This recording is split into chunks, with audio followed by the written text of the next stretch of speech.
How's everything going, guys? Welcome to another reaction video here. I am Guenter. Welcome to another Nostalgia Critic. Today it is going to be 2006's open season. Last week we did the Angry Birds movie, which is an animated film that came out 10 years ago. Now we're going to do another one which came out 20 years ago. I do remember when this film came out. I don't remember much from it. I think at one point, I even had the PlayStation 2 game at one point, because I got like a bundle of about 25 games, and this game was in it. Well, the game to the film anyway. I don't think I saw it when it came out. I would have been, what, about 16 when this came out.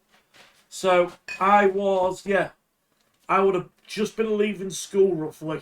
Leaving school, starting college when this came out. Yeah, some people you didn't know this, but yeah, I did go to college for 3 years. I did 1 year of media, 2 years of IT, and I got nothing from it.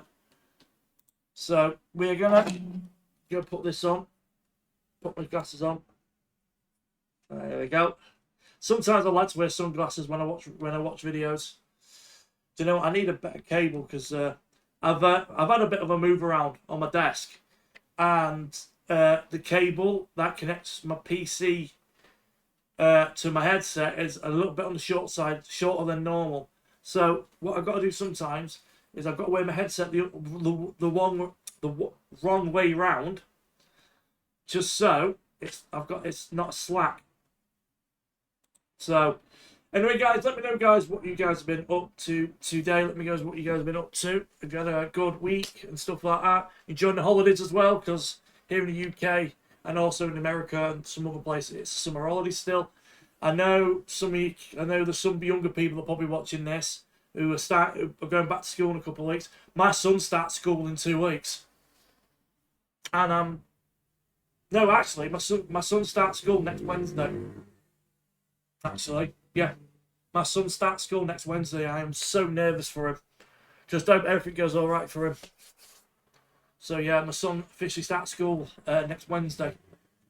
So that's why I've said this on multiple videos, just make you guys aware. I am taking a 2-week hiatus next week and the week after. So my first reaction video back will be in 3 weeks' time.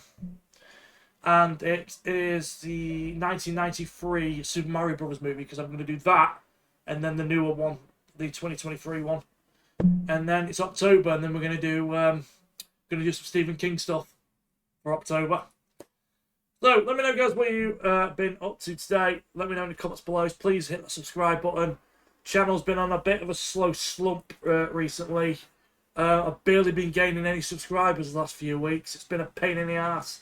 Actually, to be honest, it's been the last 3 months I've barely gained anything. Channel's been a bit on the quiet side. Also, later on this week, I'm finishing a Let's Play. Shadow of Mordor finishes on Saturday. So, just thought I'd let you guys aware of that. So, Nostalgia Critic Open Season, 3, 2, 1. One ready-to-eat meal kit. Let's go. Short review. It's only about 19 minutes, this one.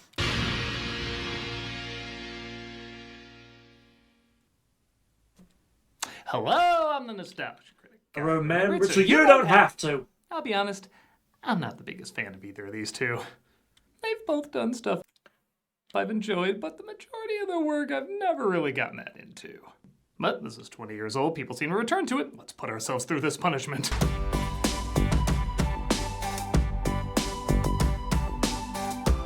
Yes, the majority of movies have a formula they follow, but part of the fun is how much you can play with that formula. I feel like everyone has that film, though, where you become so aware of the formula, it becomes off-putting even before you see it. That's what Open Season was for me. I never saw the movie because it made me too aware of the early 2000s animated film formula. Here's a few celebrities. Do you know how big Open Season is? There's 3 fucking sequels. Open Season 2, Open Season 3, and Open Season 4. What the fuck? Oh, that's sad. One of the people in this has sadly passed on. So, right, this film came out 2006, an hour and 26 this film. It's got a 48% on Rotten Tomatoes, which is 4% higher than the Angry Birds movie that we reacted to last week.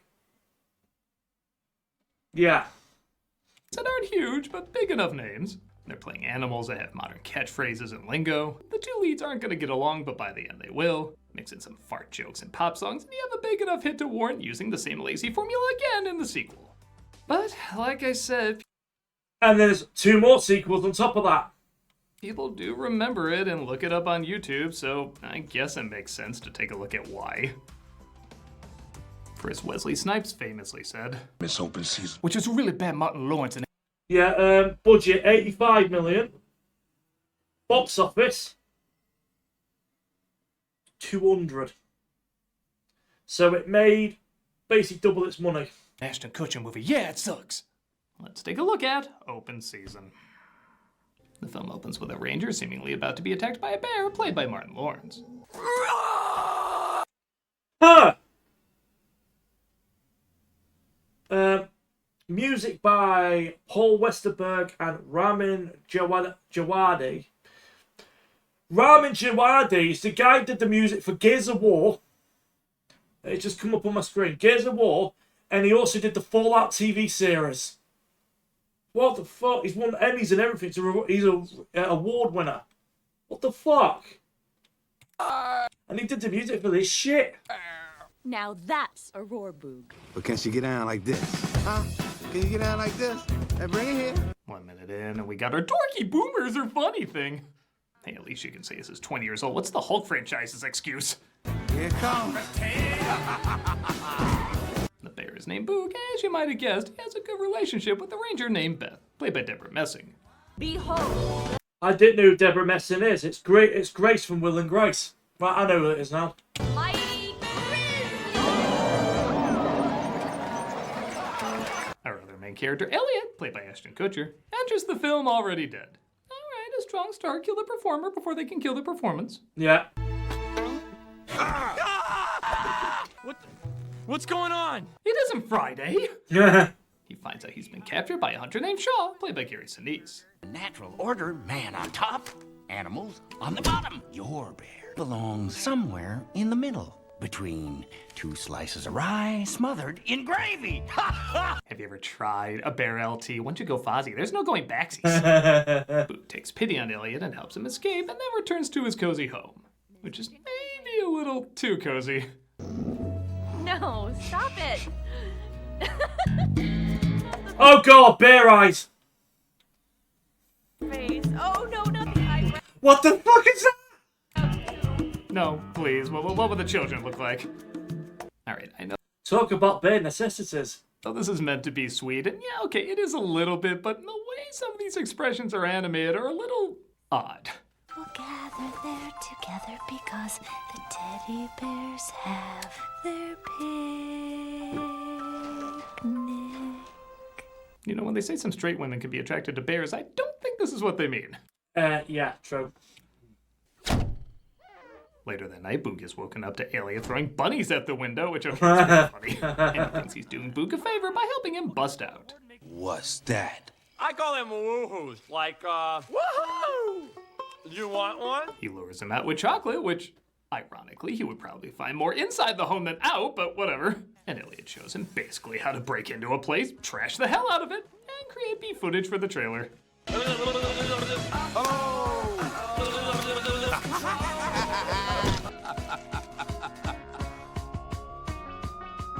And then they died. What's with that bright lighting there? Yeah, what the fuck? What's with animated films? Seeing animals fucking shake their ass. It happened on the Angry Birds movie last week. It's happening on this. We don't want to see animals shake their fucking asses. For fuck's sake, they're not even real. God, I sound like a dickhead right now. Freeze! The authorities are called and Boog is taken back home. If you go out of the woods today, there's gonna be some fries. Okay, not gonna lie, for an anime Martin Lawrence movie, I just assumed was gonna make a black bear joke somewhere. I really thought this was gonna be the time to use it. I took him fishing, but he didn't want to get wet. Go to bed, Boog. what every kid's toilet used to look like on Saturday mornings. It walks. The next day, Shaw is amazed to see Elliot walking on 2 legs. Yeah, how human do they expect these animals to act exactly? And he tries to chase him down where Boog performs his show with the ranger. And in a decently funny moment, the shadows make it look like he's ripping Elliot apart. Out of the coat. No. Take off the coat. No means no. He's gonna eat us all. Should you be afraid of that, or more afraid that the audience seems to be filled with pod people? Yeah, copy and paste job. Buttermilk. Biscuits. Boog gets shot with a tranquilizer, and Beth realizes she can't take care of him anymore. You're gonna be fine. I survived being a scary godmother knockoff, so you'll survive being Oh! She was in that film, was she? an every animated film ever made knockoff. He wakes up terrified of where he is, and I guess they left him the lunch they thought he was eating up. What are you gonna do?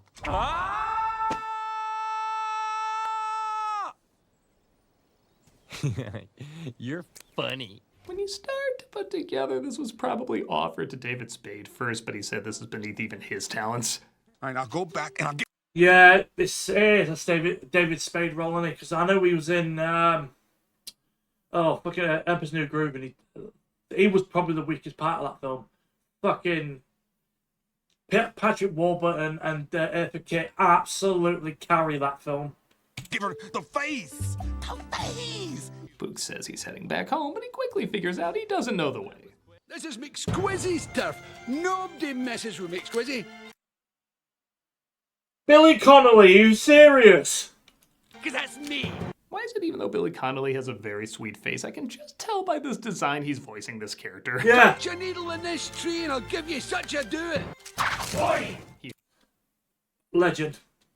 Yeah, Billy Connolly here in the UK is a comedy legend, but sadly, last few years, the guy's got, I can't remember if it's Parkinson's or Alzheimer's, it's got one of the two.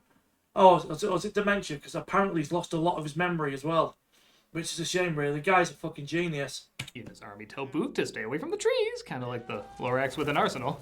But Elliot tells him he knows how to get him back home. And they decide to team up as it looks like Shaw is dedicated to finding them while driving past local tourists. Isn't it peaceful out here, Bob? Oh, you're right, Bob. Let's not spoil the beauty of this moment with idle chatter. Bob looks like a Courage the Cowardly Dog. I don't... He literally looks like someone who's fucking given up. Like, I'm just gonna show up. I'm just gonna let my wife win. I've just had enough. Like Bob. They stumble across some beavers building a dam where they almost make a dirty joke. What do you got? Wood. What do you got? Wood. You want to trade? I never thought I'd say this about a bad anime film, but I could use some inappropriate humor. Yeah. It's not that I like them in bad anime films, it's just it helps them stand out a little. This is so forgettably generic you could put "and Grogu" on the end of the title. Why do I get the feeling be careful what you wish for is going to be the moral of this review? I need a toilet. There's some of those things out here. Well, what do you do? You know, Oh! I suddenly remember how the script was written. He said the first thing Bill Clinton heard when he stepped on Epstein's private jet. Don't look now, but I see a little bush with your name written all over it. And he, of course, encourages him to go in the bushes. Go! Every parent that's ever heard a joke about a bear and a rabbit are double-checking the rating right now. Yeah. Everyone keeps watching him because this forest is full of creeps and he can't seem to go. He tells some skunks who are annoying him to go away and they end up spraying him. Ridiculous. Yeah, I like the fact of the hedgehog character, they're painted in blue. The woods is no place for a bear. I guess that's kind of like that bear and rabbit joke. I'm not gonna lie, this film is more restrained than I thought it would be. A Minions movie would be on their 6th ass cheek by now. Yeah. Giselle. Bottom. Elliot sees a friend named Giselle, played by Jane Krakowski, who he tries to hit on, but her boyfriend Ian, played by Patrick Warburton, reminds him that he's tossed out of the herd. You got a lot of nerve coming back here. Why, thank you. That was not a compliment, maggot! I sure Oh, God, I love Patrick Warburton so fucking much. am gonna miss you Off guys. the upholstery! Will that man's voice ever not be a treasure? Yeah. Bear, bear, a bear. Just now realizing how more entertaining Bambi would be if he did the voice of Bambi's father. Your mother cannot be with you anymore. Come, my son. I'll teach you how to go squeakity squeak. Look out, it's pizza. Yeah, you know that feeling at night like pizza's going into your body? That's pizza going into your body. It likes to sneak into you when you're asleep. You see, for me, eating well isn't a willpower problem. Shaw. Dog! That was a 2 minute 40-second advert. So, yeah, we'll skip the ads, guys. If you want to use the stuff on that, go do it, guys. Go do it at all. Give him the spot he needs. So, right, we're at stuff. We've only got about 8 minutes of review left. Let me know if you watch this film as a kid. I bet you a lot of you watch my content because I've seen the analytics. Did watch this when you were a kid. Like I said, I never did. I was 16. So, like I said, I do remember having the PS2 game at one point. That's it. Starts to go crazy. But I never played it. After seeing Boog and Elliot walk and talk, as he starts to think every animal is super advanced and dangerous. I have seen the future. They will invade from burrows, caves, petting zoos. I have envisioned / fantasized about this. Yeah. It will start in small towns like Timberline. Soon, it'll spread. Somehow that few seconds is still a better Animal Farm adaptation than the movie. Never seen it. Trust him. The moment you turn your back, he'll ship you. Oh no, he can't. We had him fixed. You're talking about the dog or Bob? Bob. Elliot and Boog continue home. Elliot decides to carry Boog's backpack. Want a fishy cracker? One of the directors of What the fuck? Lion King worked on this, as he complains about how he wants to be on the stage show with Boog. I see. You get to have the career while I stay home and look after Dinkelman. He was never called that. Did you give him that name after you put him down there? Yeah, he was the Here we go. Roger Allard died January 2026, so he died this year. He was the co-director of The Lion King, the highest grossing animated film of all time. And he was also the director of the first ever first feature-length animated film from Sony Pictures, Open Season. Yeah.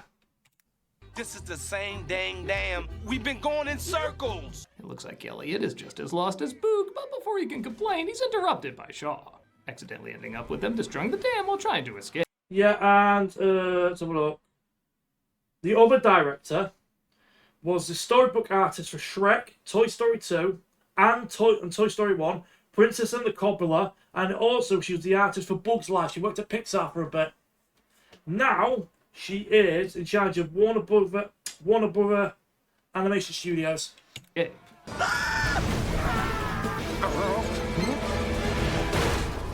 I will say we're 2/3 through this movie, and we finally do get a sequence that has some real life and creative energy. These shots are surprisingly kind of cool and inventive.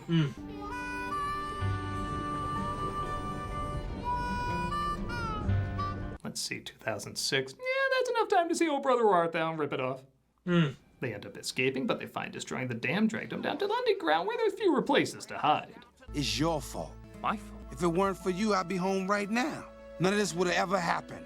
You said you knew the way back, but you lied. The fight. Now, Martin Lawrence is a good actor, but every time anyone mentions any of his films, I just think of the line from Hot Fuzz going, "Have you ever seen Bad Boys 2? The thing is, I usually give Lawrence a hard time for going so over the top, but in this film, it's kind of the opposite. He surprisingly underperforms most of the time. Like, you could say he's quieter here because he's really hurt, but honestly, he's pretty quiet throughout the majority of the film. I trusted you, Elliot. I'm sorry, Boog. You know, Elliot, I'm better off alone. What about us? That's my son's name, by the way. You guys already know that. Yeah. There's no us. You're not my problem. Again, I can't believe I'm saying this, but you can annoy me a little bit, movie. It's too late to be good, but you can at least be memorable. Yeah. And this leads to our third act breakup where the characters are moping and doping and playing a sad pop song. Oh no, now they'll never get back to What were they even heading towards again? Oh yeah, the Ranger. Christ, I forgot she was even in this movie. Yeah. I hope I did the right thing. Don't worry, Beth. I'm sure Boog is happy in his new home. Between those slices of what kind of bread does Shaw mention again? Rye bread. Speaking of which, Boog discovers a cabin that belongs to, who else? Shaw. And yeah, okay, this disturbing imagery as far as kids' films go does wake you up a little bit.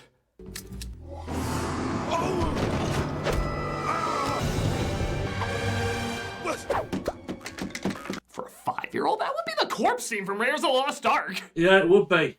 It's so funny these two have the same rating. Shaw returns home, and so help me, this is so stupid. It did get a giggle out of me.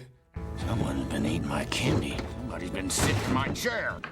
Somebody forgot to flush! And I already mounted that blonde girl's head, so it can't be her. Boog manages to outwit him. Oh my god, he was right. Animals are gonna hunt, man. Okay, the fact that the film even made me think that could happen shows it's getting a bit more interesting. And he rushes out to find he made it back home. When he sees the hunters heading towards Elliot, though, he turns around and tries to save him. But the other animals want to go with him to the Ranger's home. Hunters, nobody's going home tonight. Wait, I saw a documentary on this once. We need pronoun troubles. Oh, that's actually really funny, that. The duck season, rabbit season for fucking Looney Tunes. Fucking brilliant. Animals decide to team up and fight. Make Squizzy once in. Good, because we'll need your nuts. And your acorns, too. I said I want more bad jokes like that, and now that I got them, I feel so empty. Yeah. Only Home Alone the camps while the hunters sleep. Which I can just sneak past them and go to the Ranger's house, but there aren't any kicks to the crotch in that scenario. All right, ladies, let her rip. They attack the hunters, which occasionally leads to a cute moment. Are you ready for this? This is awkward. Yes. Yes, it is. Again, it's not even Friday. Yeah. And they scare the hunters away. But Shaw is still left behind. That wouldn't happen in real life. If you came running at a bear like that, the bear would just fucking just boof, take you straight out. So that's unrealistic. Yeah, aren't bears famously bigger and stronger than humans? Yes! This would be like the first time a T-Rex fought a gerbil. Yeah, he's never done it before, but he's still a T-Rex. When he thinks Elliot got shot, he toughens up and defeats Shaw. Now, of course, Elliot isn't actually dead. He just lost his other antler. This place is horrible. Horrible! Don't worry, I'm still as obnoxious as ever. Yeah. Beth arrives as well, but naturally Boog finds he can't leave his new friends. You are home. I'm so proud of you. You finally became a carnivore, eating anything and anyone you desire. Hey, what's that look? He stays in the forest so he can help make stupid one-liners. Unless you plan on going back to your herd. What? And break up the team? Bros before does. Yeah. Okay. Again, dumb, but I thought that'd be the 60th one by now. Funny. And oh look, another character I completely forgot was in this. Hello, Elliot. Catch you later, Boog. Hope that actress got paid by the number of letters in each line. Thank God we got rid of those hunters. Now the animal abuse can be done by the actual animals. Oh wait, it's okay. No rabbits were harmed in the making of this movie. But I was. I was harmed quite a bit. Yeah. Yeah, that was open season, and okay, admittedly it's not quite as bad as I thought it would be, but in some ways it makes it a little worse. It just makes it so boring and so not interesting. I can't say nothing, because I had those films that I loved growing up. Looking back now, I couldn't watch them now because they're so fucking bad. Like, but there's films that I watched as a kid that I still love now, like, where one of them is actually, it's got like a 13% on Rotten Tomatoes. It's like a really bad film. It's Drop Dead Fred. But the reason why I love it so much because it's Rick Mayall. And he's one of my idols. Same with like Ace Ventura, When Nature Calls, and Pet Detective, and The Mask. Yeah, they're not all great films, but it's Jim Carrey. Dumb and Dumber is another one. I've now seen Dumb and Dumber. It's fucking... I wouldn't put it in my top 5 favourites, but I'd probably put it in the top 10, maybe 9th or 10th on my list of Jim Carrey films. So, yeah, alright, let's just get the end of this video, guys. To sit through. There's an occasional standout scene, like the relationship between the ranger and the bear is okay. There's a few creepy moments and light chuckles that aren't that bad. But there's not really too much else to take away from it. I'll be honest, I'm not sure why it has a lot of hits on YouTube or a sequel or spin-offs and all. Yeah, I think it's because Sony thought, do you know what? It made money. We'll just try again. Oh, this one made money. We'll try again. That, because it just strikes me as so forgettable. I don't know, maybe I have to have the mind of a child, which, yes, is who this was obviously made for. But for a person who thrives on remembering things so you don't have to, I think this is one of those rare films where you may have to remember it for me.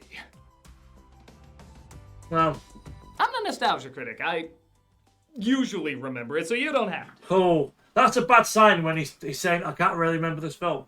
What do you got? Wood. Is that CFS again? Chronic fatigue syndrome. There we go. There we are, guys.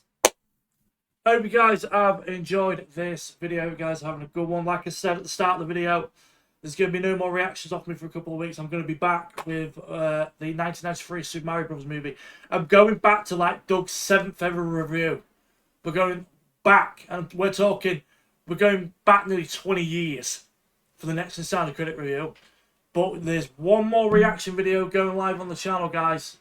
And it's AVGN's review on Contra Forces. That's going live on Saturday. Do check that out, guys, if you haven't already done it. So, until then, I'll see you in 3 weeks' time for the next Nostalgia Critic review. Like I said, I've already told you what the first 7 are going to be, basically. We're doing the 1993 Super Mario Bros. Movie, followed by the newer one that came out 2023, which will get us into October. And then in October, we're going to do 5 Stephen King films for Halloween. So, or miniseries / films. So, well, 5 Stephen King stories. There we go. Until then, guys, have a good one. Look after yourself. I'll see you in a bit. See you on Saturday for the final reaction. AVGN Contra Forces. Peace out, guys. Have a good one. Bye-bye.